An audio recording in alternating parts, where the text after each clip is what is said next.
Good morning friends. So మనకి ఇప్పుడు తెలంగాణలో ఆల్రెడీ గ్రూప్ 1, గ్రూప్ 2, గ్రూప్ 3 అన్ని రిజల్ట్స్ వచ్చేసినట్టే.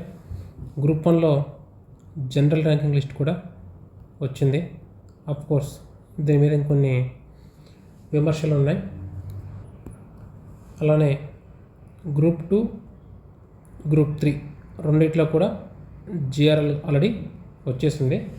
ఒకసారి కనుక మీరు ఇప్పుడు జిఆర్ఎల్ వచ్చాక మనం కట్ ఆఫ్ కనుక చూస్తే ఎగ్జాక్ట్గా మేము ఏదైతే కీ పెట్టగానే అంటే ప్రిలిమినరీకి మా ఇన్స్టిట్యూట్ తరఫున పెట్టగానే ఏదైతే కట్ ఆఫ్ మేము కనుక ప్రిడిక్ట్ చేసామో దానికి వెరీ నేరుగా ఉంది. మీరు కావాలంటే ఆ కట్ ఆఫ్ వీడియో ఒకసారి చూడండి. చాలా దగ్గరగా మేము దాన్ని ప్రిడిక్ట్ చేసాం.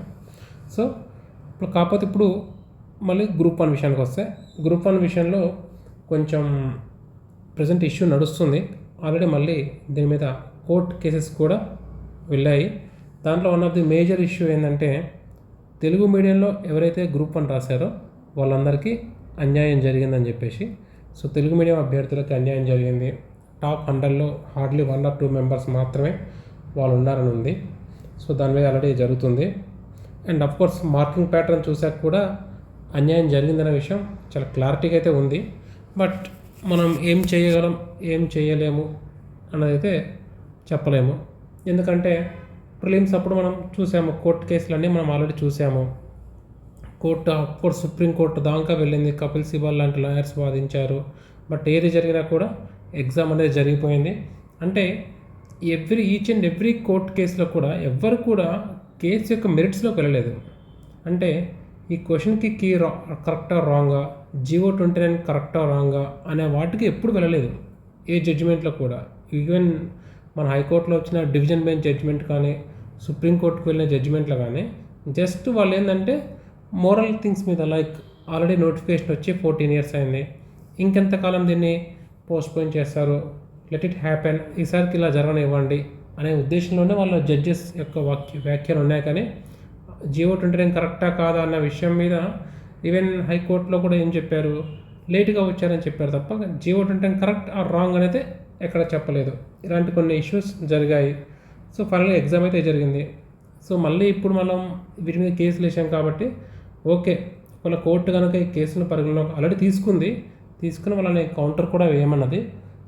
ఇలా వేసి ఒక ఎక్స్పర్ట్ కమిటీని ఫామ్ చేసి ఏమన్నా మళ్ళీ పేపర్స్ రీవాల్యుయేట్ చేయడం కానీ, లేకపోతే అట్లీస్ట్ కొన్ని శాంపుల్ ఆఫ్ పేపర్స్ చూసి అన్యాయం జరిగిందనో దాని మీద ఒక రిపోర్ట్ ఇస్తే కనుక మేబీ ఇంకొంతమందికి న్యాయం జరుగుతుండొచ్చు. ఎందుకంటే ఇప్పుడు మన కరెక్షన్ అనేది అయితే ప్రాపర్గా జరగలేదు అనేది అయితే ఘంటాపదంగా చెప్పవచ్చు. ఎలా చెప్తారు మన కరెక్షన్ జరగదంటే, ఎక్స్పెక్టెడ్ క్యాండిడేట్స్కి సర్వీస్ రాలేదు, అన్ఎక్స్పెక్టెడ్ క్యాండిడేట్స్కి సర్వీస్ వచ్చింది కొంతమందికి, అదొకటి. ప్లస్ ఎక్స్పెక్టెడ్ క్యాండిడేట్స్ కూడా ఒకళ్ళు సర్వీస్ రాలేదు అన్న దానికంటే కూడా ఓకే, వాళ్ళకు కూడా ఒక 440, 450 వరకు వచ్చి సర్వీస్ మిస్ అయిందంటే ఓకే. దాంట్లో కొంతమందికి యాక్చువల్గా టాపర్గా ఉంటారు అనుకున్న వాళ్ళకు కూడా 380s 390s మార్క్సే వచ్చాయి. అసలు వీళ్ళకు ఏ సర్వీస్ రాదు. సో చాలామందికి 382, 390 స్కోర్ రావడం జరిగింది. ఈవెన్ మనకు టీజీపీఎస్సీ వాళ్ళు ఇచ్చిన వెబ్ నోట్ ప్రకారం చూసుకున్నా కూడా వాళ్ళు ఏ పేపర్కి ఎంతమంది ఫ్యాకల్టీ అనేది కౌంట్ కూడా ఇచ్చారు. సో అది కొంచెం మనం ఒక హార్డ్లీ అనాలిసిస్ చేస్తే వాళ్ళకి మ్యాక్సిమం వాళ్ళు ఒక క్వశ్చన్ పేపర్ మీద వాళ్ళు ఇన్వెస్ట్ చేసిన టైం 20 minutesగా తేలుతుంది.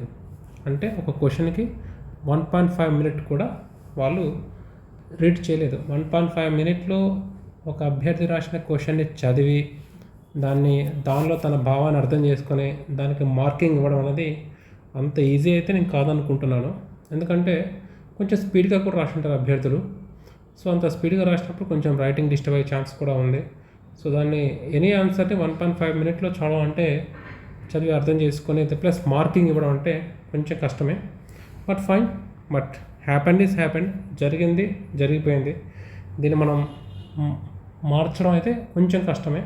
బట్ ప్రయత్నించే వాళ్ళు ప్రయత్నిస్తున్నారు, కోర్టు కేసులు వేస్తున్నారు, కొంతమంది ఉద్యమంలా కూడా చేద్దాం అనుకుంటున్నారు. ఓకే, వాళ్ళ పోరాటంలో వాళ్ళ ప్రయత్నంలో ఏ విధమైన తప్పు లేదు, దానికి మనం మోరల్ సపోర్ట్గానే ఉందాం. ఓకే, నెక్స్ట్ ఇంకోటి ఏంటంటే వాళ్ళు ఇచ్చిన జిఆర్ఎల్లో యాక్చువల్గా మీడియం కూడా మెన్షన్ చేస్తే బాగుండేది. అంటే Telugu medium, English medium and Urdu medium particularly ఇవన్నీ మెన్షన్ చేస్తే బాగుండేది. ఎనీవేస్ ఆ ఇన్ఫర్మేషన్ మనం ఆర్టీఏ ద్వారా అడుగుదాము. ఆర్టీఏ ద్వారా ఆ ఇన్ఫర్మేషన్ మనం అడగవచ్చు. At least top 1000 ranks or top 2000 ranks వరకు వాళ్ళు ఏ మీడియంలో ఎగ్జామ్ రాశారు. ప్లస్ ఇంకోటి ఏంటంటే ఓవరాల్గా 6 పేపర్స్ కలిపిన మార్క్స్ ఇచ్చారు. 6 పేపర్స్ మార్క్స్ కాకుండా ఇండివిజువల్ పేపర్ వారీగా కూడా మార్క్స్ ఇమ్మని మనం అడిగితే బెటర్. ఎందుకంటే ఇదేమి కొత్త కాదు. ఆల్రెడీ ఏపీపీఎస్సీలో అంతకుముందు 2 టైమ్స్ కూడా, గతంలో 2 టైమ్స్ ఇండివిజువల్ పేపర్ వైజ్ అందరి మార్క్స్ వాళ్ళు నోట్ పెట్టారన్నమాట, అవైలబుల్ అందరికీ ఇచ్చారన్నమాట. సో అలా ఇండివిజువల్ పేపర్ మార్క్స్ కూడా వస్తే మనకు ఒక క్లారిటీ వస్తుంది. సో ఎగ్జామ్స్ అయిపోయినాయి, కొన్ని రోజులు రెస్ట్ ఇచ్చాం, ఓకే ఫైన్. అలా అని చెప్పేసి సరే సక్సెస్ అయిన వాళ్ళకి గుడ్, కొన్ని సక్సెస్ కాని వాళ్ళు ఉంటారు. మరి వాళ్ళందరూ ఏం చేయాలి? మరి మళ్ళీ ప్రిపరేషన్ స్టార్ట్ చేయాలా, లేకపోతే ఫీల్డే వదిలేసిపోవాలి? అంటే కొంతమందికి అలా కూడా అనిపించింది, ఇంత కష్టపడ్డాం 2-3 ఇయర్స్ ఊరికి వెళ్ళకుండా, ఎక్కడికి వెళ్ళకుండా కూర్చొని చదివాం మేము, మరి ఏంటి మా పరిస్థితి అనేవాళ్ళు కూడా ఉన్నారనమాట. సో వాళ్ళందరికీ ఏంటంటే ఓకే, మీకు ఆల్రెడీ ఏమైనా జాబ్ ఉంటే జాబ్ చేసుకోండి, జాబ్ చేసుకుంటూ మీ ప్రిపరేషన్ని కంటిన్యూ చేయండి. ఒకవేళ లేదు నాకు జాబ్ లేకపోయినా నాకు ఫైనాన్షియల్గా మా ఫ్యామిలీ వెల్ సెటిల్డ్, ఫైనాన్షియల్గా నాకు ఇంట్లో నుంచి సపోర్ట్ ఉంది, ఇంకా 1 or 2 ఇయర్స్ అయినా నాకు ఫైనాన్షియల్గా సపోర్ట్ దొరుకుతుంది అనే వాళ్ళైతే కనుక మళ్ళీ నోటిఫికేషన్ వరకు వెయిట్ చేయకుండా, ఒకవేళ ఇదే కంటిన్యూ చేద్దాం అనుకుంటే ఇమ్మీడియట్గా మీ ప్రిపరేషన్ మీరు స్టార్ట్ చేసేయండి. ఎందుకంటే కష్టపడ్డ వాడికి ఫలితం ఒక్కోసారి వెంటనే రాకపోవచ్చు, కానీ ఖచ్చితంగా మాత్రం వస్తుంది. సో మీ ప్రిపరేషన్ స్టార్ట్ చేయండి.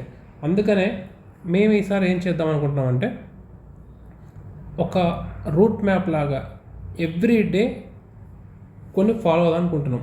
సో ఇదేంటంటే జాబ్ చేసే వాళ్ళకి, జాబ్ చేయని వాళ్ళకి కూడా ఎవ్రీడే కొంత నోట్స్ ఇద్దామని ఫిక్స్ అయ్యాము. అది ఎలా అంటే మొత్తం టార్గెట్ గ్రూప్స్ కింద ఎవ్రీడే మనకు 3 ఉంటాయి. దీంట్లో ఈ టార్గెట్ గ్రూప్స్లో మనకు గ్రూప్ 1 కవర్ అవుతుంది, గ్రూప్ 2 కూడా కవర్ అవుతుంది. ఎలా అంటే ఎవ్రీడే మనం ఒక 3 వీడియోస్ తీసుకొస్తాం. ఒకటేమో ఆన్ ఈనాడు ఎడిటోరియల్స్ మీద. సపోజ్ ఎవ్రీడే మనకు ఒక 3 ఈనాడు ఎడిటోరియల్స్ వస్తాయి. ఆ 3లో 1 or 2 మన సిలబస్కి తగ్గట్టు, మన సిలబస్లో పాయింట్స్ని యూజ్ చేసుకునేటట్టు ఉంటాయి. వాటిని క్లియర్గా ఒక వీడియోలో ఎక్స్ప్లెయిన్ చేస్తాం.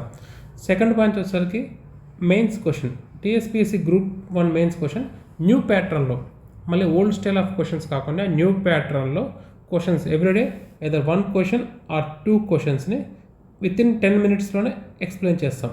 వితిన్ 10 minutesలో ఎక్స్ప్లెయిన్ చేయడం వల్ల మీరు ఒక్కసారి క్వశ్చన్ చూసుకొని నోట్స్ రాసుకొని పెట్టేసుకోండి. సో దాన్నే ఎవ్రీ వీక్ మీరు రివిజన్ చేసుకుంటూ ఉండండి. In the same way A topic మీద అయితే మనం మెయిన్స్ క్వశ్చన్స్ ఇచ్చామో అదే టాపిక్ మీద ప్రిలిమ్స్ టైప్ ఆఫ్ క్వశ్చన్స్, అంటే ఆబ్జెక్టివ్ క్వశ్చన్స్ కూడా ఒక 10 క్వశ్చన్స్ వరకు ప్రొవైడ్ చేస్తాం. 10 క్వశ్చన్స్ వరకు ప్రొవైడ్ చేస్తుంటే మీరు కంటిన్యూస్గా ఈ ప్రాసెస్ మేము ఎవ్రీడే చేస్తాం. అంటే వీక్లీ, ఒక మంత్లో ఆల్మోస్ట్ 25 days, ఒక సండే ఒక్కటి వదిలిపెట్టేస్తే రిమైనింగ్ 25 days మేము చేసుకుంటూ వచ్చేసాం. ఈ 25 days చేయడం వల్ల ఏంటంటే మీరు సబ్జెక్ట్ నుంచి టచ్ ఉంటుంది ఖచ్చితంగా మీకు. అంటే టచ్ కంప్లీట్ సబ్జెక్ట్ సంబంధం లేకుండా, సబ్జెక్ట్ టచ్ లేకుండా వెళ్ళిపోకుండా మా ప్రయత్నం మేము చేస్తాం. అండ్ ఎవ్రీడే మీరు ఇలా కంటిన్యూస్ ఉండడం వల్ల ఆటోమేటిక్గా మీలో ఉన్న ఇంట్రెస్ట్ మళ్ళీ పెరుగుతుందన్నమాట. సో ఈ థింగ్ని మేము ఈ రోజు నుంచే స్టార్ట్ చేద్దామని చూస్తున్నాం. ఈ రోజు నుంచి మీకు ఎవ్రీడే ఈ కోర్స్ అనేది అందించబడుతుంది. ఇది మొత్తం మేము కంప్లీట్గా యూట్యూబ్లోనే పెట్టేస్తున్నాం. అన్ని వీడియోస్ కూడా యూట్యూబ్లోనే పెట్టేస్తున్నాం.